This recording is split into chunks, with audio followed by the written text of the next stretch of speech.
Greetings, friends. I see my dog's in the picture. Why don't you lay down, Boats? Come on, lay down. Uh, um, today's talk is on.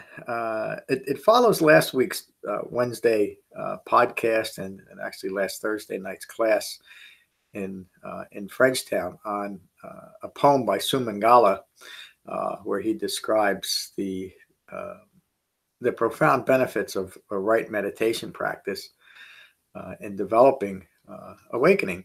And so today's poem is from Sumangala's mother, which is very interesting. And she describes the same process using similar words, similar references, but in the context of right meditation. When the Buddha described, hold on a second. When the Buddha described or instructed people to meditate, he would say, go find the root of a tree or an empty hut, meaning go find a secluded, quiet spot and do jhana.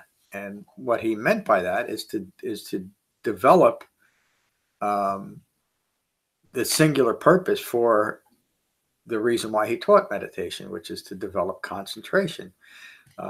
We've just finished a series. Oh, we're not finished. There's one more talk in this series of 9 talks on jhana that I've been giving on Tuesdays and Thursday nights at Crossover Meditation Center at our center in Frenchtown. Come here, lay down, Boats. You're here, trying to do a talk. Lay down, come on. And the reason I'm saying that is I encourage anybody that is truly interested in understanding the meditation method that the Buddha taught to listen to those talks and read the articles, because it's such a profoundly misunderstood aspect of the Buddha's Dhamma. I can apologize for the probably the poor picture here. I'm in a well-lit room, and so it's coming out. The adjustment to the camera is making the picture look very dark, but at least you can hear my voice. The singular purpose of the Buddha's meditation method, shamatha vipassana meditation, when it's understood in the context of what the Buddha is teaching, it can be clearly seen that of course the Buddha would teach meditation to deepen concentration, and not for other methods that are so common today, such as contemplation, which isn't meditation, or exaggerated breath engagement that has nothing to do with the simple breath meditation that the Buddha taught within shamatha vipassana meditation, as taught in the Sutta Pitaka Sutta and other suttas. And in understanding the overarching context of the Buddha's teachings found in Dependent Origination, the Paticca Sutta, and his first discourse of Four Noble Truths. So the Buddha teaches the ultimate purpose of a well-concentrated mind is reflected in his description of an awakened mind, which is calm and at peace. So that an aspect of concentration is not some over-exaggerated and over-focused state. It's a calm and peaceful state that is non-distracted by and free of any grasping, rooted in any type of fabricated thinking. And I won't get into any more detail about that. That's a talk talks that I often give, but it's reflected in the series of talks on jhana, just recently posted, and in particular last night's talk, where the Buddha uses Sariputta as an example of a properly developed meditation practice. So all of that just to say that, and to reemphasize the importance of developing concentration within right meditation and not using a meditation method for really any other purpose. And those that might be listening to this that are enamored or attached to other meditation practices, or find themselves using one method after another, to really examine why you might be doing that, and instead of settling on a singular meditation method that the Buddha taught. But even then, if you find, and I've had many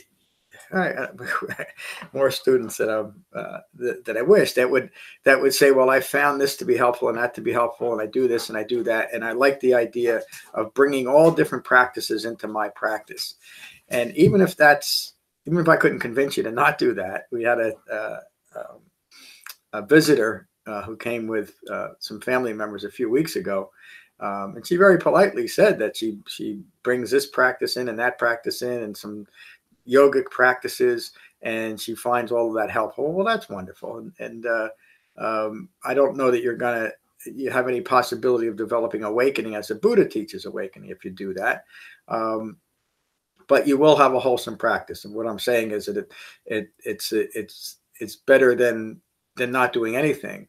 But if you're inclined to do that, at least use the Buddha's meditation separate from that. Don't combine all different meditation practices, and establish a regular practice of shamatha vipassana meditation.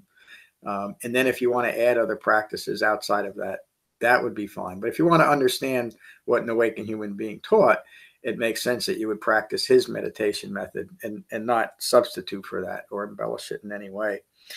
In this sutta, and last week's sutta, and actually all of these talks that I'm giving on Wednesday from the Therigatha and the Therigatha speak to this simplicity, but the simplicity of the Buddha's Dhamma, but the importance of being well focused.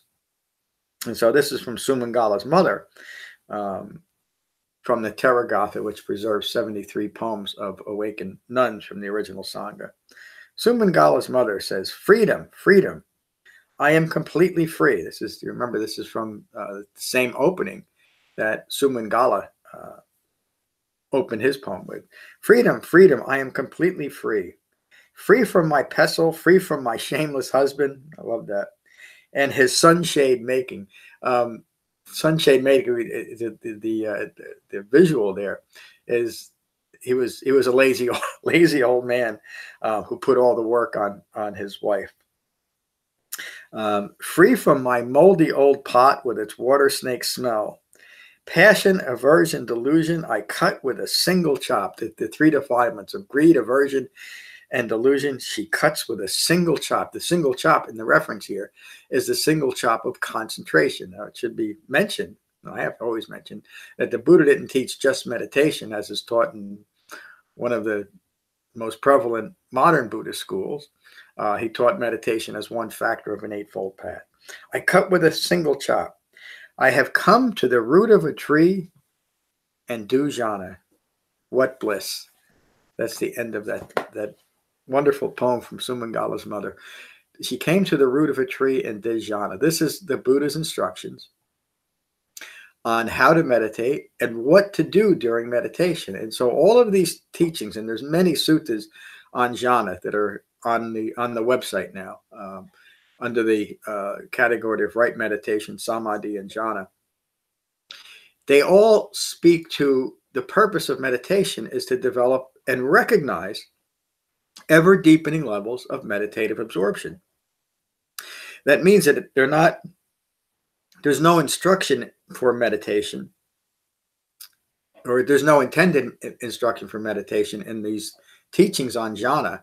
And there's a complete demystification in the Buddha's teachings on Dhamma, and I hope my teachings on Dhamma, because the few times that I came across this term and the way it's often portrayed in modern Buddhism is jhana is something that is for some kind of advanced meditators.